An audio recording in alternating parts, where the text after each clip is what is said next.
So today we want to make some case study cards. I'll just quickly name my content. When you start creating more content, it can be really useful to create sections. They basically act like folders to keep you organized. Today, I'm just going to leave mine in uncategorized, but I highly recommend if you are an organized person, putting this together from the start will save you some time down the road. Okay, so now we're in Candu proper in the editor. Just a quick note to give you a lay of the land. On the left, you have all of the drag and droppable components. So you can drag cards, text, layouts, all of this comes from the left. Once you're in a specific component, so right now I'm in the overall document, you'll see on the right what we call the toolbox, which gives you all the different options. And this will change out depending on what element you have highlighted. But you'll see, for instance, for the document, you get a lot of layouting options, which we'll spend a little bit of time on today. Once you've published, you'll get analytics, so you can see who's looking at your content, what elements they're clicking on, what's performing well, what's not. You can, of course, see every user who's looked at your content and get a sense of when they're engaging. Settings are sort of your usual settings. But one quick note is if you are doing installation through Candu, if you're installing this content on your page, settings is great because you can literally just copy the script and paste it in. You don't need to do any additional thinking. And then finally, I think one of my favorite parts of Candu is the style guide. When content goes live on your page, it should look like your page. It should not look like our page. We have all of our own styles, but you, of course, have yours as well. And so I honestly, before I even get started creating content, I usually go in and update the style guide to make sure it matches the brand. So you can add your fonts, you can use Google fonts or custom fonts, obviously all of your brand colors, and then these flow through to buttons where you can also set interactions. So if you want to have a different hover interaction, right now this is just a static button, but if I wanted the background to become white, these are all things that I can set up really quickly in the style guide. And the nicest thing about this is that once you set up the text and color, it'll automatically flow through to the other elements just to save you a little bit of time. Let's talk about creating some cards. So my vision right now is to create these 3 different case study cards that can then be shared on the My Profile screen in Zoom. And these cards will be inspired by these larger cards that Zoom has actually already put together. There's a couple of different ways that I can do this when I think about 3 cards. One is that I can drag this 3 cards layout onto the screen. I'll already have my 3 cards put together, and then I can make each one look the same. I actually prefer, because we have a duplicate option, I prefer to make one perfect card and then switch out the content. So that's what I'm going to do today. I'm going to drag this card onto the page. So it's a simple drag and drop. Now we have a card to start with. And you'll see this is what I'm going to do ultimately. Once I've created a card that I like, I'm going to duplicate it 3 times. For now, I will remove that. And let's talk a little bit about this toolbox on the right. This is where I'm going to set up my card to be exactly how I want it to be. The first thing to note is that we have layout options. So we'll be playing with those a little bit today. Column means basically the way you would think about any Google document. You add content and the next piece of content adds below it, and the next piece of content adds below that. Row actually allows you to add content left to right. So if you want to add a photo with some text next to it, you can just switch up the content direction. And we'll get to this later, but wrap mode is also really important when you think about doing responsive design. So if your website is ultimately going to be relevant on mobile or be visited in screen sizes that aren't on a desktop or a monitor, you probably want to think about how your wrap settings work. And then, of course, we want to think about our content alignment. So in my case, I want all the content I add to stretch all the way across. And I think I want everything vertically to start at the very top when I think about my cards. Cool. So I've set up my basic card alignment. I want all of my logos to be in the top 20%. And then I want a big quote. And then I want the person attribution at the bottom of this card. So the first thing that I'm going to do so that all of my cards look really similar is I'm going to drag a layout here onto the top. I want it to take up 20% of the top page. I don't need it to grow. And then what I want to do is actually where the card, I want everything to stretch across. In this particular layout, I want my content to go horizontally in the center. And I'll show you why in just a second. So I'm actually going to drag media over. I want to add a photo. So I want to add the company logo of the case study. There's a few different ways you can do that. You can do it through a link if you have a link to the image in your image library somewhere, or you can always upload it. So one option is to drag it from your computer onto the screen. Another is that we keep an image library. So as soon as you've uploaded a photo, as you can see here, They are stored forever for Candu. So if you reuse photos often, this is super useful.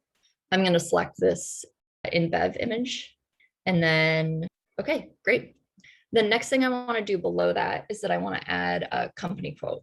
So I'm going to add another layout for my own sake, put that a little high. So we'll just drop that down one level. You'll always see this green bar will tell you exactly where your content's going. And in this case, I just want to add a heading to text because I want this quote to be pretty big. And I'm going to quickly come over here and just copy the quote that they've already gotten. Super. I highlight this text and we've got that taken care of. And then the final thing I want to do is I want to pin a layout to the very bottom. And this one, I want to have a photo and then text next to it. I want to have the photo of the person who said it and their name. So I'm actually going to set this to row and I want the content to be aligned in the middle. Oh wait, actually horizontally, I want it to be the left and vertically, I want to be in the middle.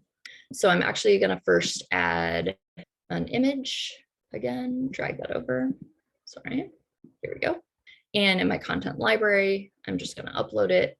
We have this guy in here, Fred Love. That's a little big for me, so I'm going to play around. I think people get stressed about pixels. They think there's something perfect about it. I usually just play until it looks about right. You can also, if you're interested with images, do a percentage. So if as you're thinking about the screen size moving, you will always want the image to be the same percent of the screen. You can do that here. And then just quickly want to give him a name. Love, I believe. And again, you have this margin and padding section over here. Sometimes I see people feel a little allergic to it. They think it means that they're doing CSS and they don't do CSS. It's not stressful. Usually people say do it in multiples of 4, but just put in an amount that looks good in terms of spacing. And that's a great way to start. I love this card. I want 3 of it for the 3 different case studies. One last note is that I can either decide here if I want to link the URL so the user clicks on the card and opens in a new tab to the case study, or if I wanted to, I could also add a button to the bottom of this card. I like the clean look of no buttons, so I would probably add my URL here. Great card. I'm going to duplicate it 3 times. And one note is that I actually want my cards to be vertically going sideways. So I'm going to click on the document level, and I'm actually going to set this to row. And now you'll see I have these lovely vertical cards. And the last thing I want to do, so quickly, if I pull my screen in, you'll see that these cards just squish and squish and squish, which maybe is what I want, but probably not. What I actually want is to set them to wrap. And in this case, probably want to set all the base sizes to 0 so they don't wrap too soon.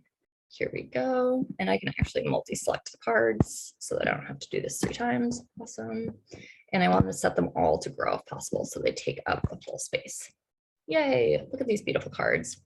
Awesome. Well, in the interest of time, hypothetically, what I would do now is go through and update all of the logos, all of the text, but it's just a drag and drop editor, so I can just replace the text. If I get a new case study that I'm more excited about, I can replace these cards anytime I want, and I can assign it to new users or all users, however I want to think about it. And lastly, I want to go back in and take a look at the content I just created. So let's see if I may need to do a quick refresh, but let's pull in these tutorial cards. I think we'll just need to refresh the page really quickly for these to pull through. And I should probably publish this content.